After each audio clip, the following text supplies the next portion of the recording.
I'm going to tell you my story of creating the conditions for human flourishing. We have me flourishing under this beautiful tree in the Cotswolds where I live.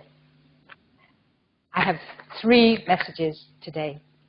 First of all, I'm going to share with you the conditions for human flourishing that Brendan and I, where are you, Brendan? There you are, that we have discovered in our critical creative inquiry into creating a brand new worldview for practice development and research and education and learning from experience in health and social care, and it's called critical creativity.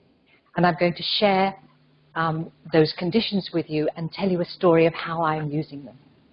I'm also going to show you how it's taken me a long time of doing really deep work, inner work, to be able to work in this transformational way. It's not something that I was able to learn from books and from courses. It's about learning from a deep experience of life as well as work. And the third message is that when we bring our true selves and really connect with others, with ourselves, with our deep selves, and with nature, and with our creativity and ancient wisdom, then we can truly flourish.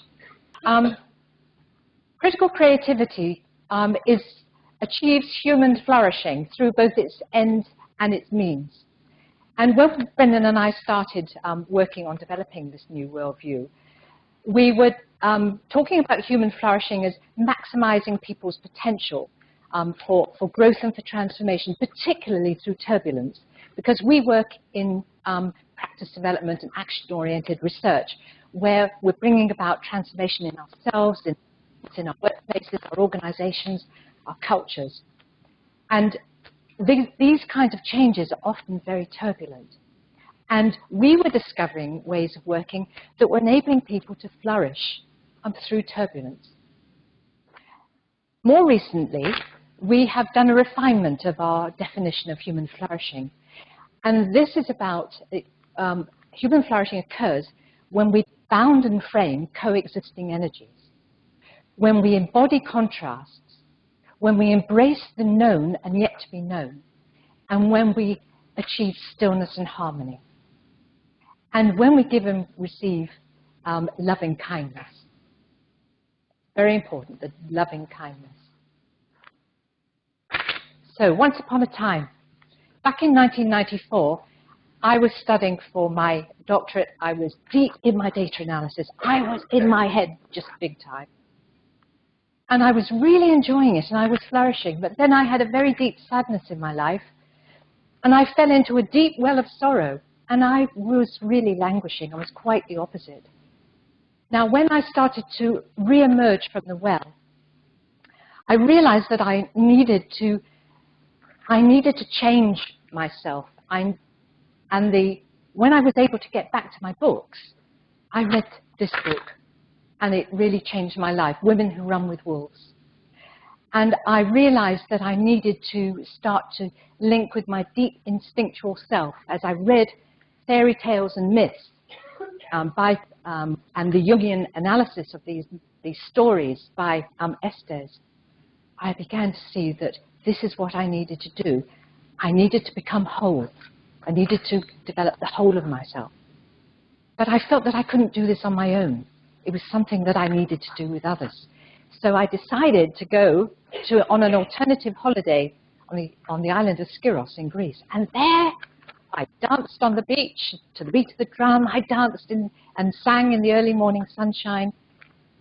And I created landscape art. I found that I was beginning to flourish and that I was merging my head, my heart, my mind, my body, my soul were all merging, and the boundaries between me and the universe were kind of dissolving. It was the most amazing experience. I thought, I've never experienced anything like that. And I thought, this is truly flourishing. And the most wonderful thing happened there. I gathered together a group of wild women. Wild women. And we were all facilitators of some kind. One of them was a rocket scientist. Others worked in creative arts, psychotherapy, and me. I was doing my PhD. I was, at the University of Oxford. Anyway, We met over a period of 5 years. Every 6 weeks we met for a weekend, and we were all facilitators in these different fields, and we were practicing with each other. We were exploring our creativity in depth, and we were sorting out the turbulences in our lives, in our work lives, as well as our own lives. And we were rehearsing how we can bring the creative arts and the creative imagination into our work. And as the years went on, I was working at the Royal College of Nursing, and I really wanted to bring creative imagination and expression into the work there. And so I had the opportunity, and so I went for it. And with others, like Brendan and Claire, who's here somewhere, we were bringing in the use of creative imagination, artistic expression into our international conferences, into our practice development schools, into our practice development projects, into action learning, clinical supervision programs, you name it. If it moved, we brought in the creativity. I was also involved in a number of critical creative inquiries with Brendan, and Claire, you came along to one of those as well, where we were beginning to explore together our own creativity, and again, how we could bring it into our work. So it was beginning to spread.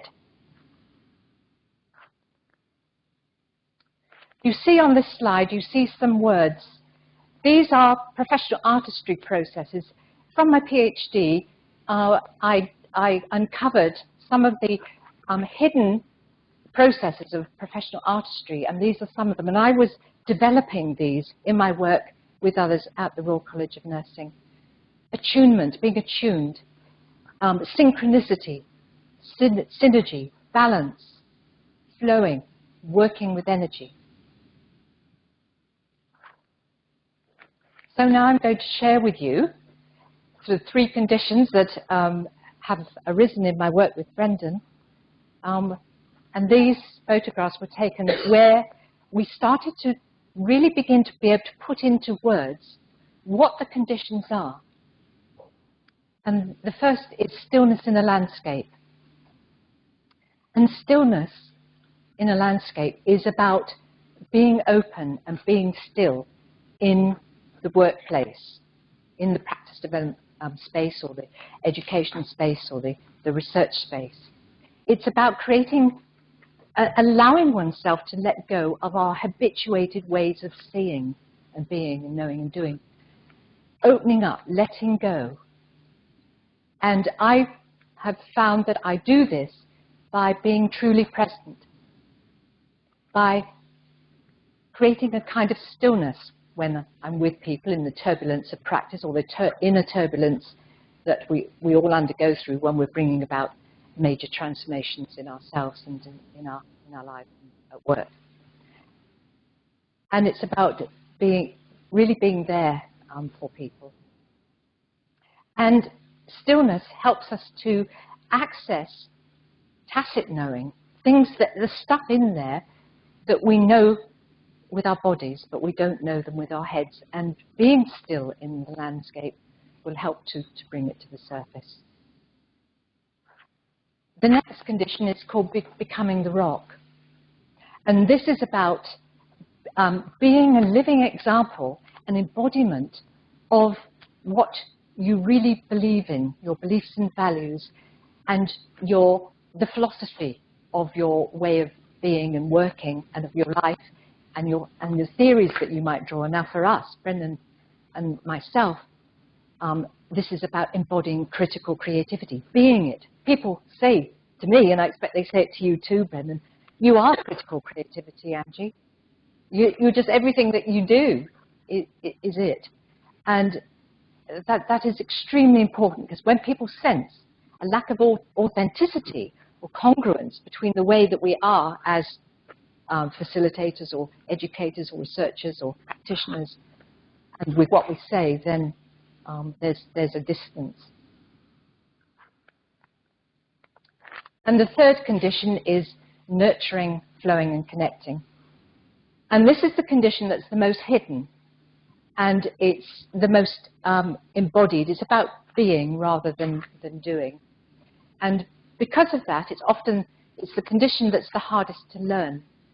And I've come to the conclusion that helping people, nurturing people through turbulence, taking the first tentative steps towards a new way of being, or acting or practicing with patients and families and with colleagues, that it's scary, and that there is anxiety, like I'm feeling. And the facilitator helps people uses the loving kindness particularly to help people to start to flow into different kinds of landscapes and different spaces. And some of these spaces are physical, and some are metaphysical and metaphorical. So I'm going to show you how I do this.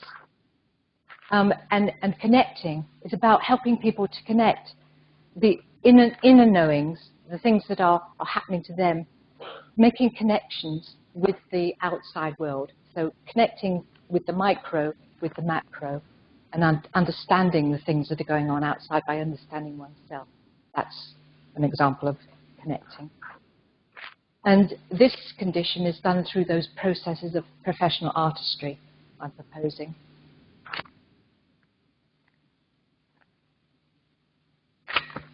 I'm going to introduce you now to Alex Fink. Alex is a young researcher, PhD researcher at the University of Minnesota, and he's a social worker and a youth worker. And Alex and I are working together now on a critical creative inquiry together. And a year ago, Alex came to my home in the Cotswolds for a 2-day retreat inquiry.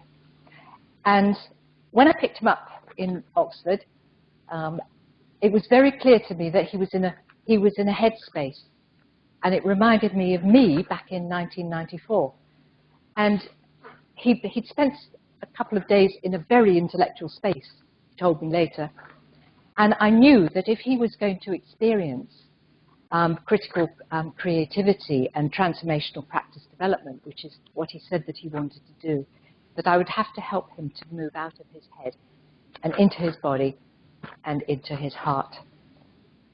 And so when we sat down and we talked about how we were going to use the days, I suggested that the first day that we go into the Cotswolds and do a beautiful river walk, and that we move into different kinds of spaces, that it'll be the physical space of the beauty of walking in nature, and the metaphysical and the metaphorical spaces would unfold as we walked, and that I would be there to help him to do that.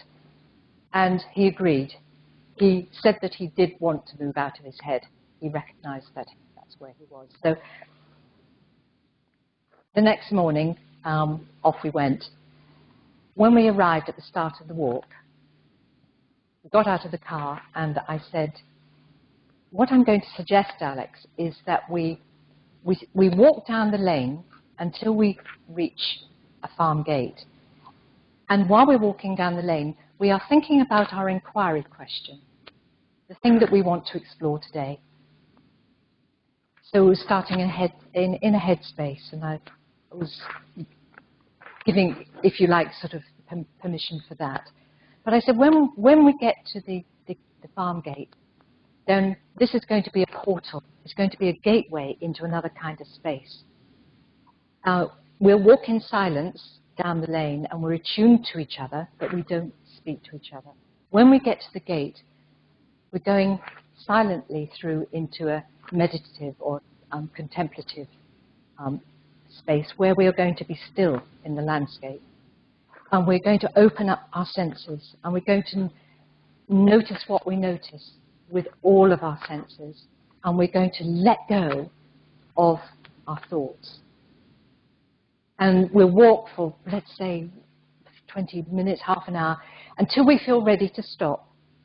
And then, in silence, we do a creative expression of what it is that we've noticed, what's come up.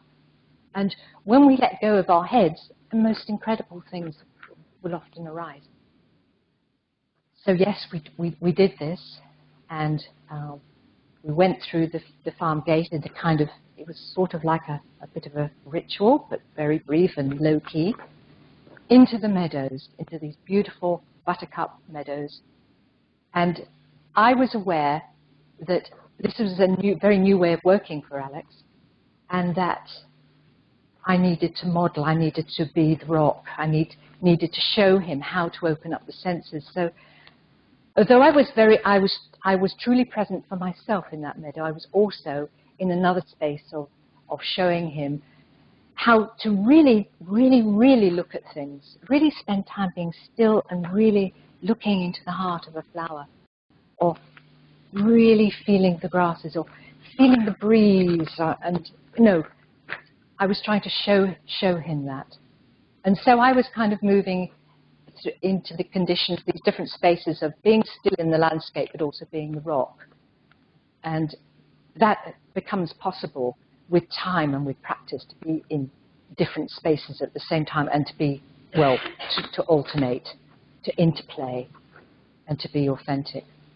So we got to the river, and we indicated that we wanted to sit down, and I took out my notebook and I wrote a poem about the things that I had noticed. And Alex got out his iPad and he was typing. And then I took paint and paper to the river and used the river water to paint, modeling again, showing Alex how this can be done. 1 minute left. And he said that he found it extremely difficult to get out of his head, that he was there, the thoughts were whirring around. So I said, I think you need more time. I think I was going to suggest that we walk again in silence. So we walked for 2.5 hours, and then he opened up. And as we were walking down the lane, he was talking about the turbulence, what was going on for him, and he was doing creative expressions, and he was showing me with the thistles and all the nature around how the insights that had come to him through really letting go. So I just want to, how long have I got now? I want to tell you what he said. I experienced you gently, making space for me over the course of the day, to transition into a sense of ease and comfort. I experienced something that I'm not sure I have ever experienced before. In feeling present to the world around me, I needed language that was non-verbal, or at least non-linear, that would help me describe the intensity of this experience to others.